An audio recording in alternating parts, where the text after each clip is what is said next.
kalau kabur aja dulu itu kan sebenarnya fenomena anak muda cari eksistensi ya.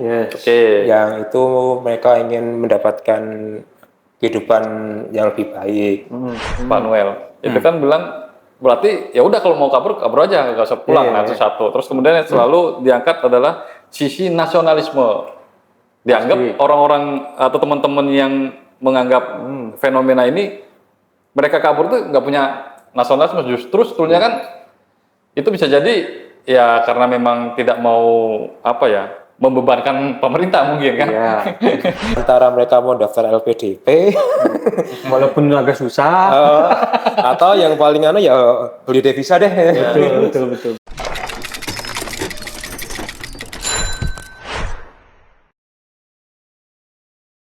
Nah kayak gini Mas, nanti ini udah ada 8 clue yang mau kita ya minimal selalu kita main kartu ya. Nah main kartu nih, tapi kartunya ini aman nih. Aman ya. Bukan kartu yang ada ininya nih. Kalau pernah ada jackpot itu kita sifatnya kan mengedukasi. Yes. Di social corner ini. Jadi lebih kan kita ada segmennya itu Cikini, bincang politik terkini. Nah, yang disiapin oleh teman-teman ini kan pasti itu tadi tuh, ya situasi-situasi yang sedang lagi happening lah. Jadi ada 8 dan ini otoritasnya Mas Wasisto memilih. Jadi nggak ada pressure dari istana gitu. Walaupun ini 8 atau 08 ini kan kodenya Pak Presiden. Selain kota yang di sana, Mas Wasisto juga punya otoritas sendiri. Iya, itu pasti. Oke. Siap Mas? Siap. Oke, kita pilih. boleh? Mau yang mana duluan? Kita ambil Yang 8 dulu. ya? Langsung ke 8. Langsung 8 nih. Karena udah 08 nih. Boleh. Kabur aja dulu. Waduh, pas banget ini. Kabur aja dulu nih. Ini yang lagi trending kemarin ya. Ini kayaknya udah 2 mingguan sih. Iya, 2 mingguan ini benar. Bahkan yang kemarin yang ramai itu kan pas Bunda Korla diundang juga tuh. Yang ya gimana ya? Memang pemerintah katanya negara nggak bisa ada lapangan kerja. Nah, kan salah satunya katanya kalau kata anak-anak muda itu kan terlalu crowded dan carut-marut. Ribet lah politiknya. Urusin politik terus. Tapi kira-kira gimana Mas Wasisto? Tapi ini dulu. Oke. Mas Wasisto ada rencana kabur nggak nih? Ikut-ikutan kali ya. Oke, tapi fenomena itu gimana tuh Mas? Dari segi anak muda sekarang ya? Ya, kalau kabur aja dulu itu kan sebenarnya fenomena anak muda cari eksistensi ya. Yang itu mereka ingin mendapatkan kehidupan yang lebih baik. Ya, penghasilan. Jadi kalau penghasilan itu kan kebanyakan mereka itu yang mengambil holiday visa.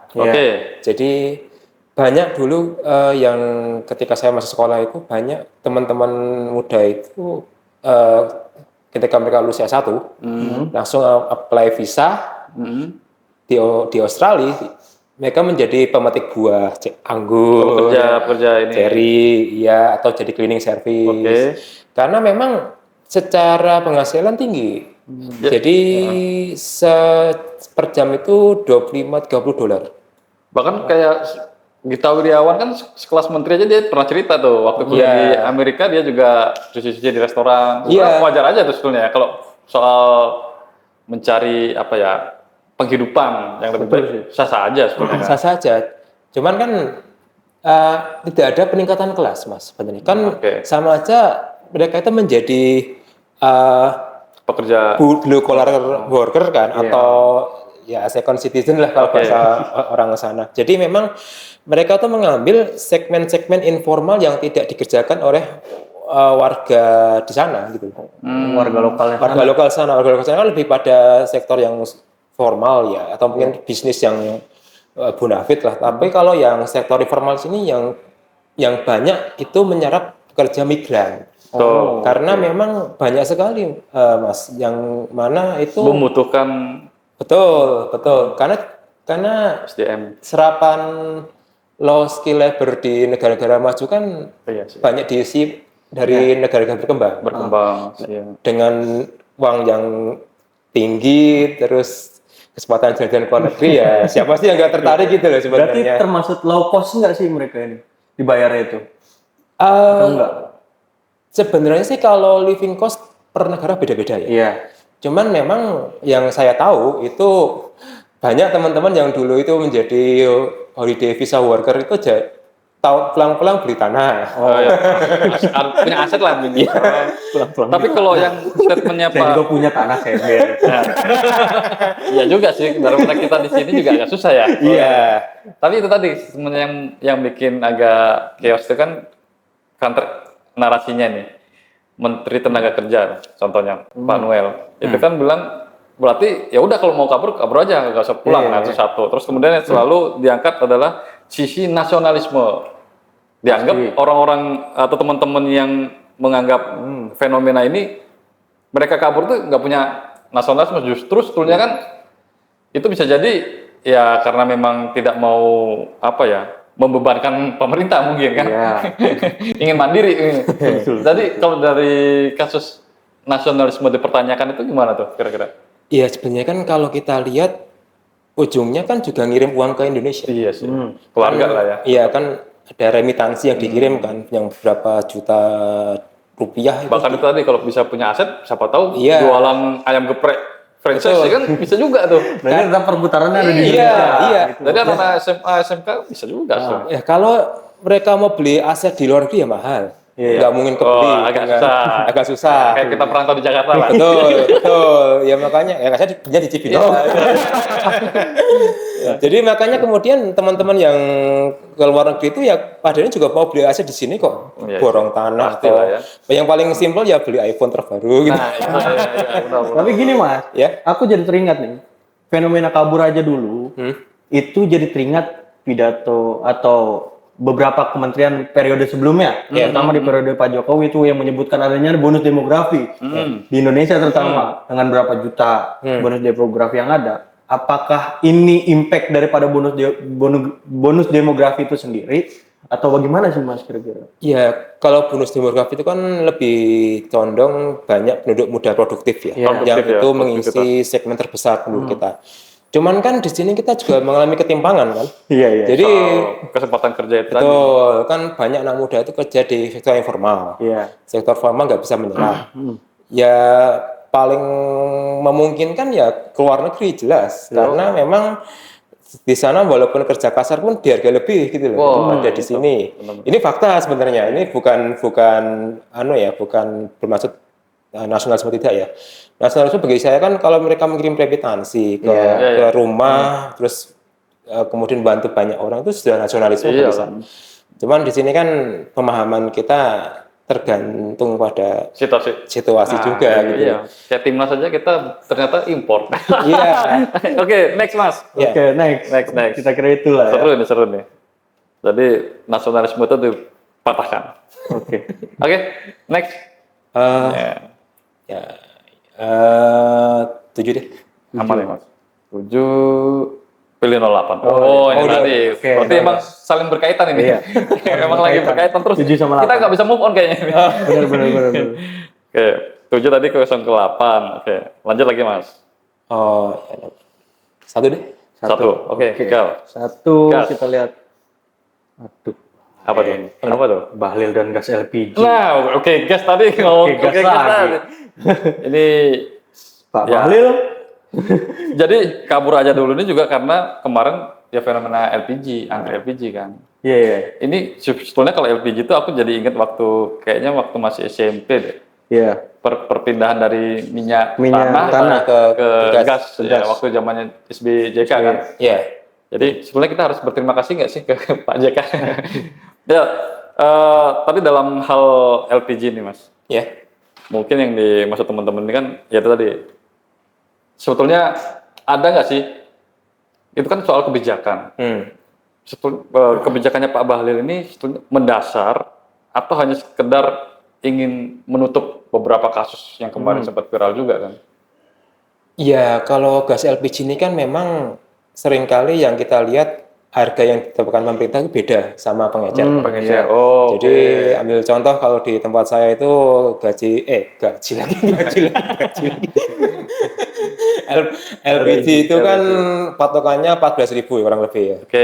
Tapi kan dijual di pengecer 20, kadang 30. Nah, saya pikir memang di sini yang mau diperbaikan soal tata niaganya kan. Perputaran ininya ya, ekosistemnya ya. Ya, karena kan ekosistem tata niaga LPG ini antara yang produser tekan lagi sampai konsumen kan pengecer kan beda. Jadi disinilah yang kemudian saya lihat pemerintah mencoba memperbaiki ya. Cuman karena ini sudah menjadi habit. Agak susah sebenarnya, karena banyak kemudian pengepul yang itu memborong semua LPG, ya kemudian viral kan yang kemarin itu. Dan akhirnya faktor ekonomi lagi ya. Iya, karena kan kalau kita lihat memang barang-barang subsidi itu malah justru tepat sasaran, Mas. Iya.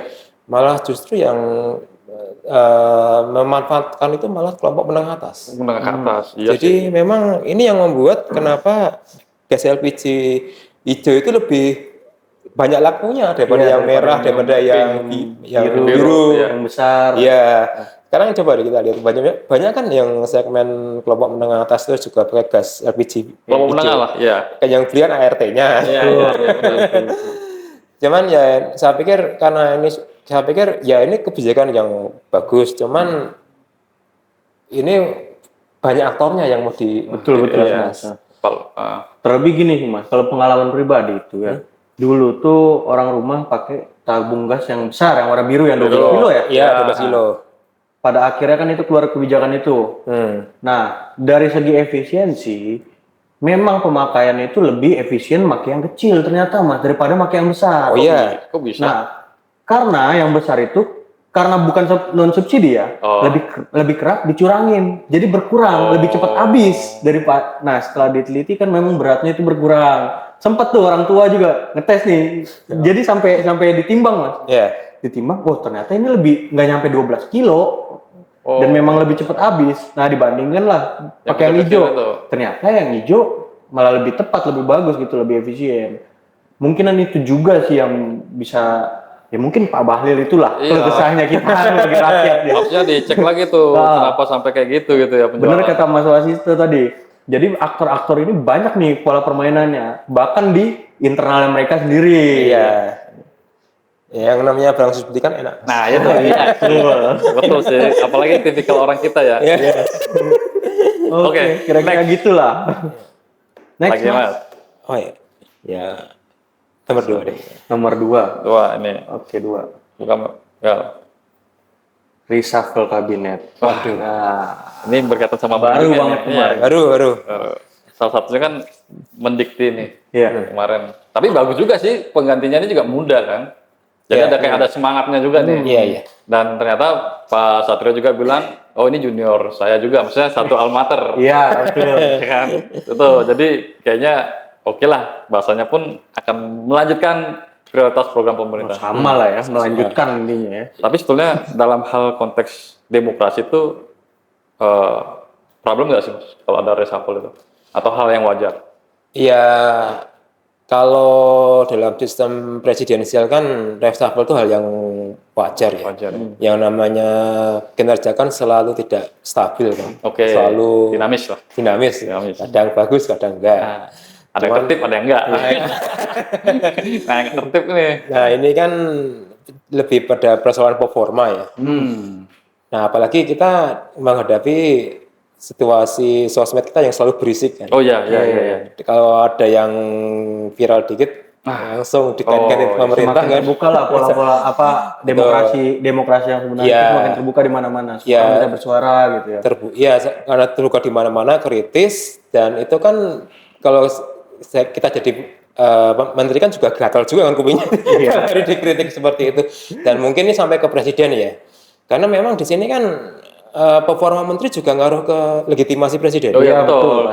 Menterinya jelek ya kena presidennya gitu loh. Terlebih sebelumnya itu di 100 hari, sebelum 100 hari itu kan muncul. Menurut survei itu kepuasan terhadap Pak Presiden itu 80%. Ya. Betul. Presiden Prabowo ya. Iya.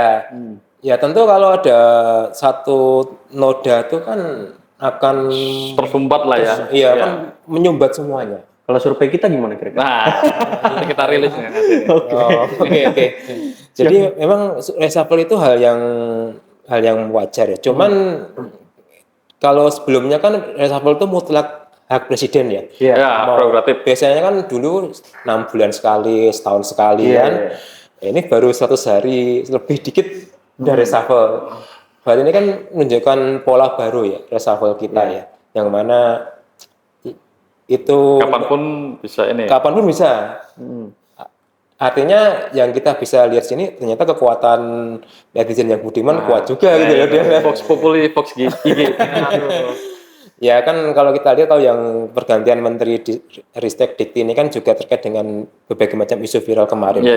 Ya salah satunya yang token dosen. Yang itu kan kalau kita lihat banyak testimoninya kan ngeri-ngeri juga itu. Tapi kalau di dalam hal instansi BRIN sendiri itu sifatnya sama Kementerian Dikti itu koordinatif atau iya apa tuh Mas? Kalau BRIN kan dulu bagian dari Kemenristek Mas di era Pak Jokowi. Makanya kalau yang sekarang ini ibaratnya ya kemudian kan kita pisah kan. Jadi kayak think tank gitu atau? Ya, kita lebih pada think tank pemerintah sebenarnya. Think tank pemerintah ya. Jadi kan kalau jalur riset kan ada dua. Jadi Ristek itu mengawasi riset di kampus-kampus. Kalau BRIN itu kan think tank pemerintah. Kita lebih semua organ. Betul. Makanya kan semua lembaga riset di berbagai macam kementerian lembaga dileburkan ke BRIN. Karena untuk mengintegrasikan semua produk riset itu satu arah gitu. Nah, problemnya adalah ketika itu diolah jadi kebijakan itu yang membuat jalur politisnya beda. Ini jangan-jangan Pak Bahlil nggak pernah main ke BRIN nih kayaknya nih. Makanya itu pakai KTP juga, aduh langsung juga kita nih. Mentang-mentang. Oke, next. Oke, next. Lagi 4 nih. Lanjut Mas. Pas banget ini. Oke, 4 Mas. 4. Oke. Kota global. Kota global. Ya ini kan, ini pas nih Jakarta ya. Kemarin isunya kan IKN, jadi kota.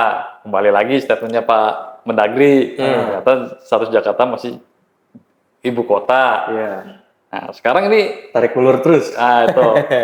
Ini pelantikan nih, Pramono Rano Karno, Abdul. Nah sekarang spiritnya orang Jakarta ini ngomongnya Jakarta ini kota global nih. Pertama gini dulu. Salah satu instrumen yang disebut kota global tuh gimana tuh Mas? Maksudnya? Ya kalau kita bandingkan seperti Singapura, Tokyo, Shanghai, kota global itu dimaksudkan adalah mereka yang itu sudah punya infrastruktur yang bisa menampung terkonek gitu ya. Ya menampung kepentingan ekonomi global, misalnya perusahaan, misalnya multinasional. Ya, pelabuhannya dibagusin atau mungkin banyak sektor yang itu diisi ekspatriat. Event-event konser. Terus sistem transportasi kita sudah setara dengan negara-negara lain.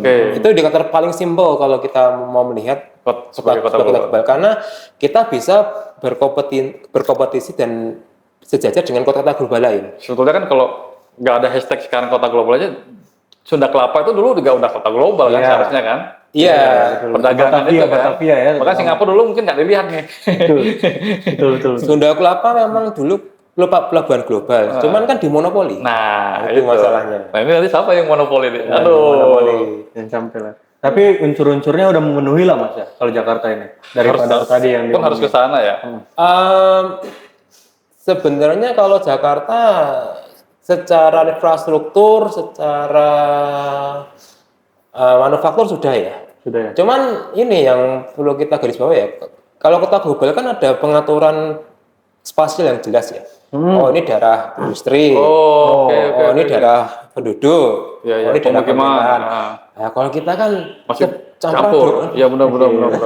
Jadi mau dikatakan kota global ya gimana? Berarti gubernur besoknya harus tangan besi juga ini. Iya harus. Tapi bukannya udah ya dengan penempatan kota-kota yang ada di sekitar Jakarta tuh katanya. Belum juga. Jabodetabek itu buat pengaruh juga nggak ngaruh emang? Megapolitan maksudnya? Iya. Ya megapolitan kan untuk di wilayah Indonesia. Ini aglomerasi. Iya. Kalau yang seperti itu kan sebenarnya lebih pada bagaimana kota utama itu berbagi beban dengan kota sekelilingnya. Cuman kan yang di sini kota satelit di kita, Depok, Bogor, Bekasi, Tangsel. Iya. Yang penyangga. Itu kan bebannya sudah kelewatan itu. Iya. Jadi makanya kemudian kalau kita bandingkan kayak misal di Tokyo ya, ada kan mereka mengenal konsep prefektur ya. Mereka antara kota satelit dan utama itu bebannya seimbang. Oh iya betul. Jadi mereka tidak terbebani dengan kota utama. Kalau di kita itu sekarang banyak komuter dari Bogor. Iya. Pabriknya di Bekasi. Ya. Kemudian kalangan elit di Serpong. Ya.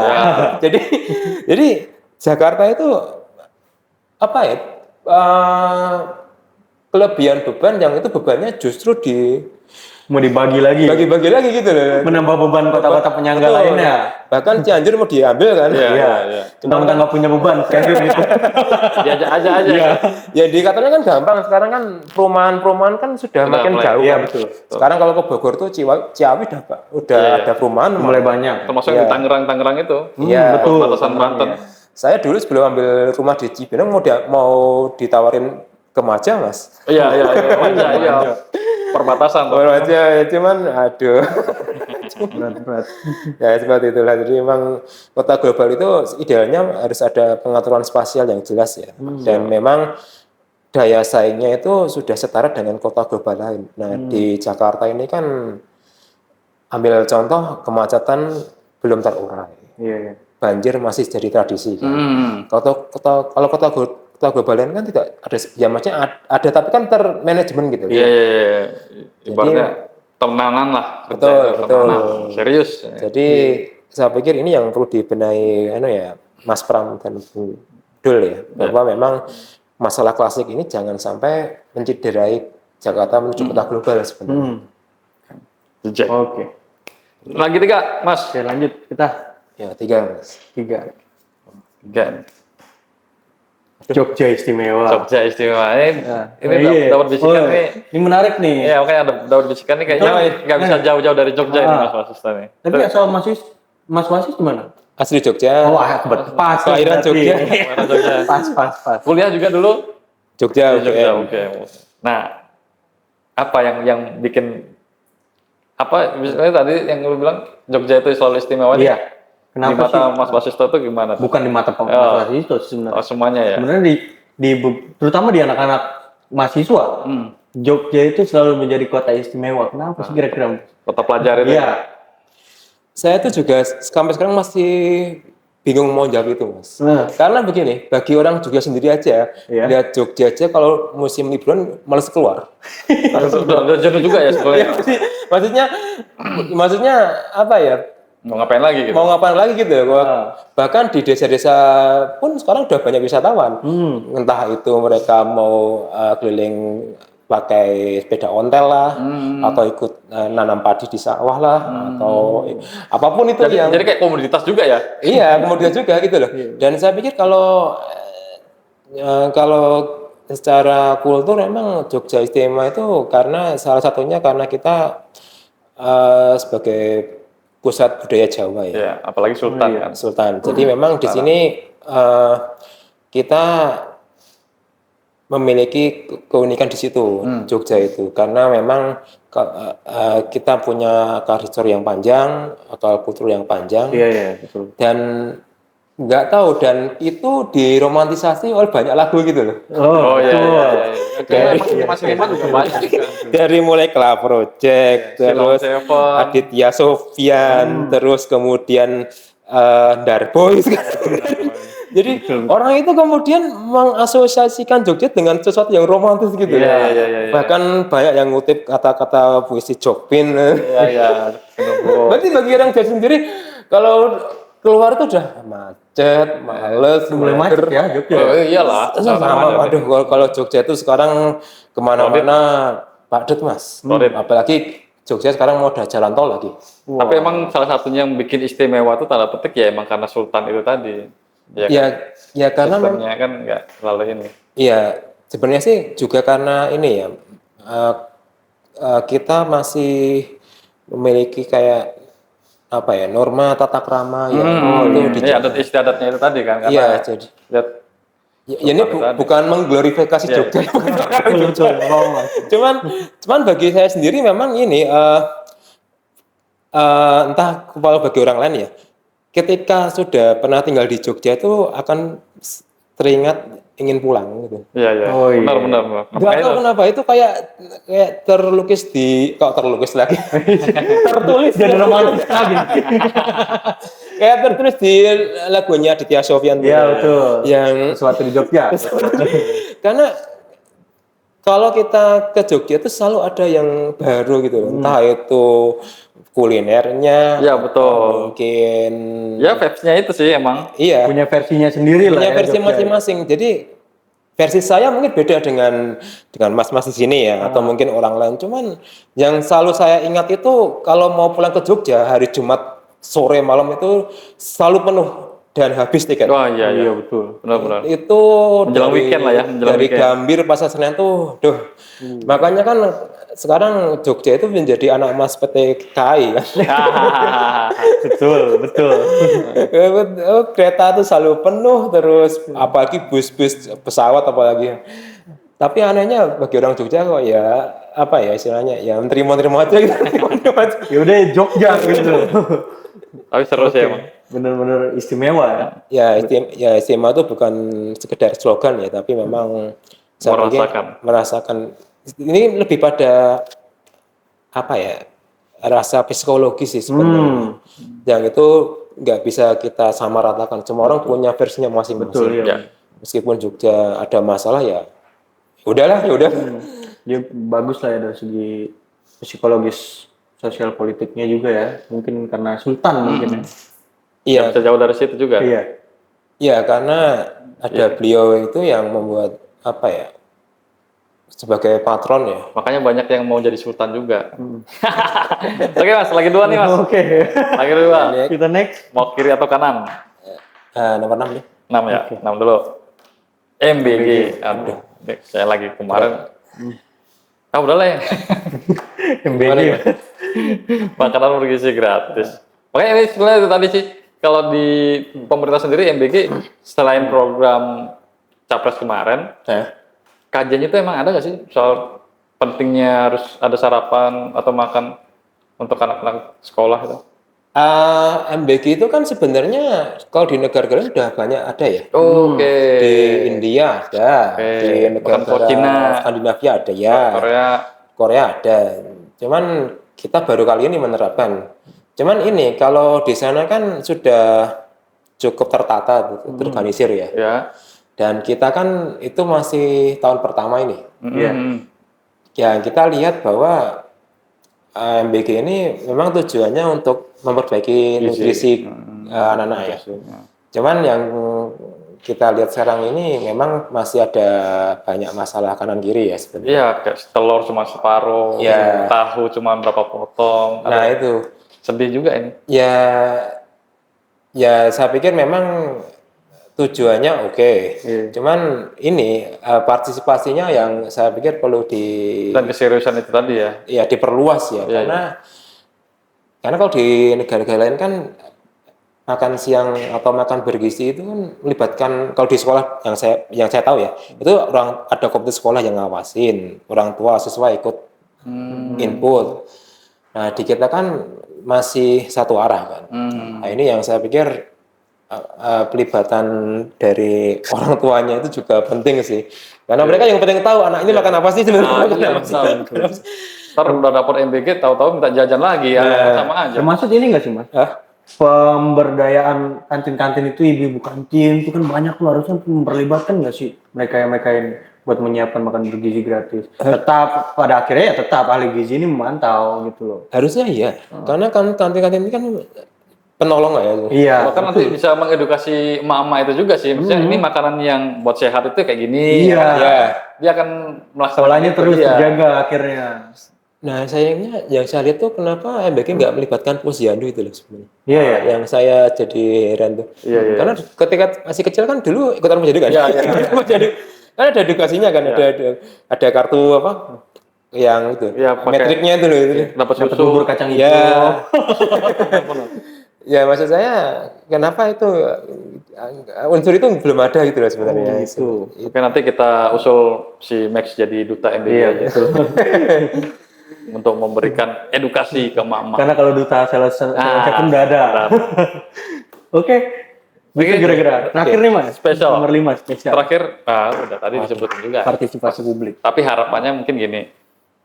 Prabowo itu kan terkenal dengan sosok yang ya tentara lah ya. Patriotismenya tinggi. Terus belakangan kadang pidato-pidato politiknya pun di HUT Gerindra kemarin kan seakan-akan dia sangat abuse of power nih. Iya, pada akhirnya ya. Nah, sementara yang lagi terjadi hari ini, hashtag Indonesia Gelap ini kan marak juga nih. Pergerakan kawan-kawan mahasiswa ya. Jadi, kira-kira yang dicapai untuk soal partisipasi publik ini, supaya Pak Prabowo juga ngerti gitu. Maksudnya trennya itu udah beda gitu kan.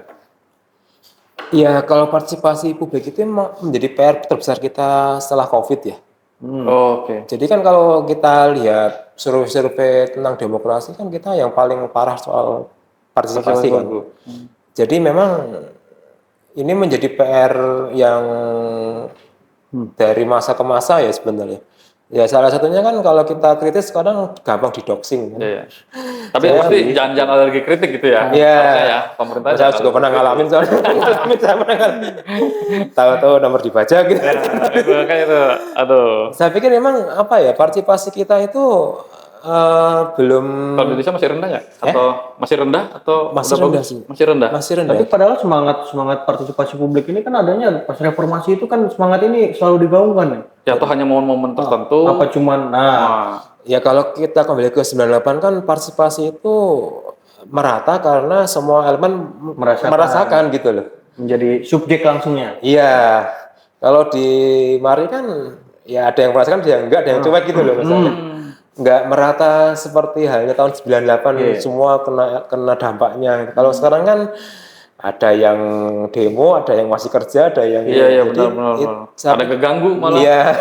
Jadi itu pertama. Yang kedua kan kata partisipasi orang sekarang itu kalau mau partisipasi itu agak sungkan juga gitu loh. Dan lebih ke elektoral ya. Iya. Kan lebih banyak kanal harusnya kan. Harusnya banyak kanal. Online bisa.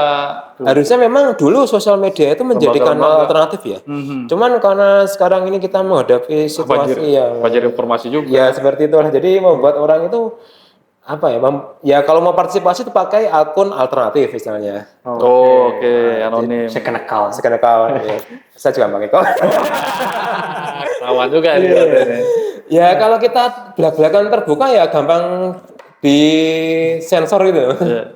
Masalahnya di situ. Tapi kalau gini Mas, kalau kita bedah nih, kira-kira yang benar-benar merasakan kebijakan langsung daripada pemerintah itu siapa sih Mas? Untuk sekarang bahkan dari mulailah Pak Prabowo ini, eranya Pak Prabowo ini sampai ke depan itu pada akhirnya siapa sih kira-kira kelas yang mana aja sih? Kalau kita bedah dari kebijakan, ya nyampe saat ini kebijakan yang ada lah kira-kira. Pelajar termasuk nggak? Karena kan pelajar tuh programnya MBG langsung tuh. Iya, sebenarnya sih kalau program kebijakan pemerintah ya salah satunya efisiensi anggaran itu kan lebih banyak menyasar menengah bawah. Iya. Karena banyak kebijakan-kebijakan yang itu berdampak itu terpotong kan. Iya. Nah, cuman kan yang kita lihat yang banyak protes itu menengah atas gitu loh. Iya. Iya kan? Yang kalangan menengah atas yang banyak protes di jalan-jalan itu loh. Tapi yang menengah bawah itu ya udahlah. Ya, lebih ke pasrah pada akhirnya. Pasrah lah. Ya. Yang penting nggak ambruk kan. Asal jangan kabur aja dulu. Nah, itu tadi. Nah, kabur aja dulu tuh itu sebenarnya segmen elit. Iya betul. Karena yang bisa merambah itu ya eksklusif juga ya. Iya. Cuma itu bagiannya nggak terpisahkan dari kesadaran ini tadi ya. Iya, karena mereka sadar kalau kondisi saat ini tidak mungkin bermitra ya antara mereka mau daftar LPDP walaupun agak susah atau yang paling ya beli devisa deh. Betul. Makanya sekarang kan banyak lembaga kursus bahasa Inggris laris-manis kan. Iya, bukan cuma bahasa Inggris, kayaknya bahasa sekarang Mandarin juga merambah. Iya, karena ya mereka mencari kehidupan yang lebih baik lah. Karena saya pikir kan salah satu concern anak muda kadang kan kesehatan mental ya. Oh ya. Kalau misal kebutuhan mereka terganggu, banyak yang toksik. Apalagi jomblo terus menerus, ya kan ini bahaya. Kalau jomblo itu kan pilihan masing-masing. Kayaknya kalau pilihan hati itu susah ditebak. Tapi ada timeline-nya kok. Jadi kalau partisipasi publik ini sebenarnya ada satu yang bisa kita perjuangkan. Lapor Mas Wapres. Iya, betul. Ya kan bisa di situ juga tuh setelahnya tuh. Jadi nggak usah kabur aja dulu, kita tetap mencintai bangsa ini. Gitu kan.